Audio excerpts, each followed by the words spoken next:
یہ بات تو خواجہ آصف صاحب خود اقرار کر رہے ہیں کہ اپریل 2019 سے ملاقاتیں ہو رہی تھیں، کہاں ہو رہی تھیں، کس کس سے ملاقات ہو رہی تھی اور کیا کیا آن دا ٹیبل تھا، پیشکش تھی. آج کس طرح مسلم لیگ نون جو ہے وہ ایکسیپشن لے رہی ہے یا تشویش کا شکار ہے جب ایک دوسرا فریق وہی کام کرنا چاہ رہا ہے اور اللہ نے اعلان کرنا چاہ رہا ہے؟ دیکھیں، اس ملک کی پالیٹکس تو گھومتی اس چیز کے گرد ہے کہ ہم کہاں کھڑے ہیں اور ہمارا مخالف کہاں کھڑا ہے. یعنی اگر ہم غلط سائڈ پر ہیں اور اسٹیبلشمنٹ کے ساتھ ہمارا مخالف کھڑا ہے تو پھر ووٹ کو عزت دینی ہے، اصول کی بات کرنی ہے، اس ملک میں جمہوریت ہونی چاہیے، کانسٹیٹیوشنلزم ہونا چاہیے، آئین ہونا چاہیے، ملک آئین کے تحت چلے. کیوں کوئی فیصلہ کرے کہ الیکشنز رگ کرنے ہیں، ان کے اندر دھاندلی کرنی ہے، کسی کو لانا ہے، کسی کے ساتھ ایک پیج پر رہنا ہے. لیکن جب آپ کو موقع مل جائے کہ آپ ساتھ جا کے کھڑے ہو جائیں، اور یہ سب سیاسی جماعتوں کے لیے جس کو موقع ملتا ہے وہ جا کے اپنا کندھا پیش کر کے کہتے ہیں سر اگر ہمارے ساتھ ہیں پھر ٹھیک ہے،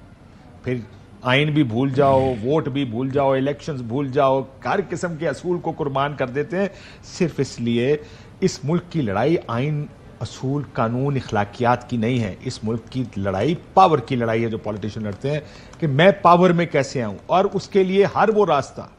وہ لینے کو تیار ہیں جو راستہ ان کو کسی طرح کرسی کی طرف لے جائے، جس میں وہ بوٹ بھی پالش کرنے پڑے تو کسی کو اعتراض نہیں ہے. یہ خبر نہیں ہے کوئی اس ملک میں کہ بوٹ پالش کرنے کو کون تیار ہے، سب تیار ہیں، خالی اپنی باری کا انتظار کریں. زبیر صاحب ابھی کہہ رہے تھے کہ یہ غیر مشروط ایکسٹینشن نہیں تھی، نہ ہی ملاقاتیں غیر مشروط تھیں. دیکھیں آئی ایم شور، دیکھیں یہ جب بھی اس طرح کی کوئی چیز ہوتی ہے اس میں گیو اینڈ ٹیک ہوتا، یہ نہیں کوئی خدائی خدمت کے طور پہ کام نہیں ہوا کرتے کہ ہم غیر مشروط کریں گے. ظاہر ہے جو بھی گفتگو ہوئی ہوگی وہ مجھے ایک بہت سینئر مسلم لیگ نون کے دوست نے کہا جو کہ مذاکرات کار تھے شروع میں مسلم لیگ نون کی طرف سے اسٹیبلشمنٹ کے ساتھ، اور انہوں نے ایک دن بڑے غصے میں جھنجھلا کر کہا کہ بڑے صاحب یعنی میاں صاحب کہتے ہیں کہ جی جو بھی جس نے بات کرنی ہے ویسے ڈائریکٹلی آ کے کریں، یہ کہا. اور ان کا یہ تھا کہ پولیٹیشنز ہیں، استعمال کریں، ہم لوگ ہیں، یہ کیوں ان کو یہ شوق ہے کہ میں نے ڈائریکٹلی بات کرنی، بٹ دیٹ واز میاں صاحب. سو جب اسی وجہ سے جب بات چیت ہوتی ہے، دیکھیں آپ نے زبیر صاحب کا ذکر کیا، وہ مورے کے طور پر استعمال ہوئے. زبیر صاحب کو کے ساتھ کیا کچھ نہیں ہوا، بات چیت ہوئی، ان کے خلاف ایک پریس ریلیز آیا،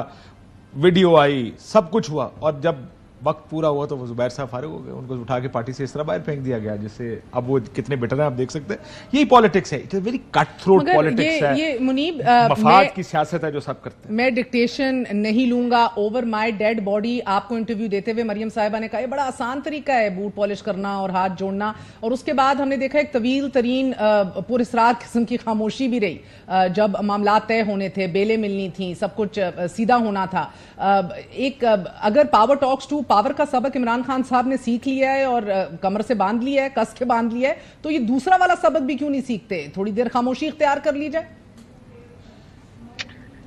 دیکھیے وہ کہا جاتا ہے نا کہ what is right is often forgotten by what is convenient. تو پاور پالیٹکس میں تو کنوینئنس دیکھی جاتی ہے. اب مسئلہ یہ ہے کہ جو آپ نے مریم نواز شریف صاحبہ کی مثالیں دی وہ بالکل درست ہے کہ انہوں نے جب ہوا کا رخ دوسری طرف تھا تو انہوں نے اصول کی بات کی، لیکن ظاہری بات ہے جب انہوں نے دیکھا کہ ان کی حکومت بن سکتی ہے، ان کے معاملات مقتدرہ سے اسٹیبلشمنٹ سے درست ہو سکتے ہیں، تو پھر انہوں نے دوسرا روٹ بھی لے لیا کہ جہاں سیٹلمنٹ کرنی ہے وہاں سیٹلمنٹ کریں، جہاں سافٹ ایک امپریشن رکھنا ہے، امیج رکھنا ہے وہ رکھ لیں. لیکن عمران خان صاحب کے ساتھ مسئلہ اس وقت انفارچونیٹلی 2-3 میجر ایشوز ہیں. ایک تو یہ کہ وہ شاید اس سے زیادہ، اب وہ لفظ شاید سخت ہے لیکن کیونکہ اس کا استعمال ہو رہا ہے کہ جی بوٹ پالش، تو وہ شاید اس سے زیادہ بھی کرنے کے لیے تیار ہو جائیں. ہی is perhaps bending over backwards کہ یہ سب ہو جائے، بیکاز پاور پالیٹکس کے لیے سب کچھ کرتے ہیں. دا مومنٹ یو نو کہ I have got this opportunity or this opportunity is coming my way, you loved or you would try to seize the opportunity. سر اگر مجھے I apologize for interrupting، مگر منیب آپ کہہ رہے ہیں he's bending over backward، وہ کہتے ہیں کہ معافی تو نہیں مانگوں گا، وہ بھی تو اسی بات پہ بضد کھڑے ہوئے ہیں. How is he bending over backward؟ دیکھیے بات یہ ہے کہ یہ ایک وہ چیزیں ہیں یا وہ نیریٹو ہے جو کہ obviously جب ہم مختلف چیزوں کو مختلف طریقے سے پروو کرتے ہیں، جیسے پی ٹی آئی تو یہی کہے گی کہ خان صاحب کہتے ہیں میں معافی نہیں مانگوں گا، میں تو بات کر سکتا ہوں کیونکہ میں نے کچھ کیا ہی نہیں اور 9 مئی فالس فلیگ آپریشن ہے. بٹ دیکھیے عمران خان صاحب کی پوزیشن کیا تھی پری اریسٹ، وہ یہی تھی، اور میرے خیال میں شاید ایک میٹنگ کے اندر پرابلی کاشف بھائی صاحب بھی پریوی تھے اس میٹنگ کے، جس میں وہ یہ بات کہتے تھے بہت سے سینئر جرنلسٹ کو. انہوں نے کہا کہ یار میں تو بات کرنا چاہتا ہوں، مجھے آگے سے جواب نہیں آتا. اب بھی ایشو یہی ہے کہ عمران خان صاحب سے کوئی بات کرنا ہی نہیں چاہتا، وہ تو بالکل بات کرنا چاہتے ہیں.